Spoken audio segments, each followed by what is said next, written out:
Naomba tusome kitabu cha Nyakati wa kwanza sura ile ya 4 mlango wa 9 hadi wa 10. Biblia inasema nini?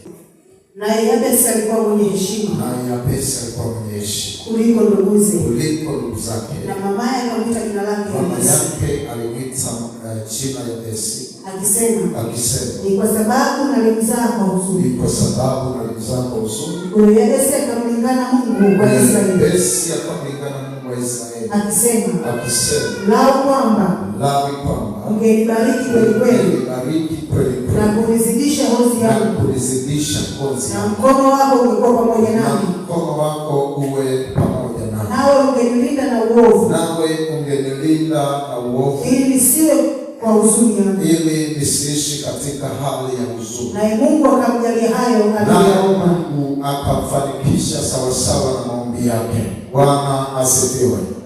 Leo Bwana akufanikishe sawasawa na vile utakavyoomba. Maombi ya kumlingana Mungu, ambayo ni maombi yanayoweza kuondoa roho ya huzuni kwenye moyo wako. Kuna watu unaishi na huzuni, unapitia mambo ambayo ni magumu kwenye maisha yako, lakini maombi ya kumlingana Mungu yalikuwa ikimaanisha tendo la kumlilia Mungu ama kumwita Mungu atoe msaada au Mungu aachilie ukombozi wakati wa shida yako. Bwana Yesu asifiwe. Maombi ya kulingana ni tendo la kumlilia Bwana ili Mungu atoe msaada, Mungu aachilie ukombozi wakati wa shida unayopitia. Kwa hiyo Yabesi alikuwa anapitia shida kubwa ambayo ilikuwa inasababisha moyo wake ujawe na huzuni. Alikosa amani siku zote kwa sababu Yabesi, Biblia inasema mama yake wakati alimzaa katika huzuni, alimzaa katika taabu, kwa akamwita jina huzuni kulingana na jinsi ambavyo amempata huyu mtoto. Bwana asifiwe sana. Kwa hiyo kuna namna ambavyo unaweza ukaishi maisha ya huzuni ambayo Yabesi aliyaishi, lakini Mungu anataka tuombe, tuwite ili kutoka kwenye shida hiyo. Unajua huzuni ni mlango wa shetani kuyashambulia maisha yako. Na pia unapokuwa na huzuni ziko aina mbili.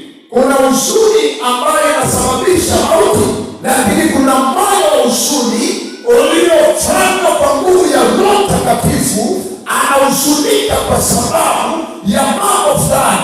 Roho Mtakatifu anaingia katika hali ya kuugua. Unasikia kama kuna huzuni ndani ya moyo wako. Ile ni huzuni inayopelekea uzima ndani ya maisha ya mtu, lakini kuna huzuni inayosababisha mauti na maumivu. Na leo ninayozungumza ni huzuni iliyokuwa inasababisha mauti kwa Yabesi, iliyokuwa inasababisha shida kwa Yabesi.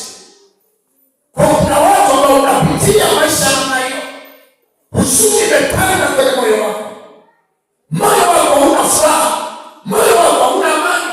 Kwa nini? Kwa sababu yako mambo ambayo shetani ameyafanya ndani ya moyo wako yanayosababisha huzuni. Liko tatizo unalolipitia linalosababisha huzuni. Liko teso linalosababisha upitia maisha huzuni.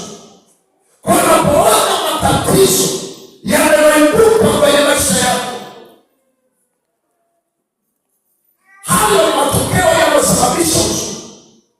Lakini Yabesi alilingana na Mungu.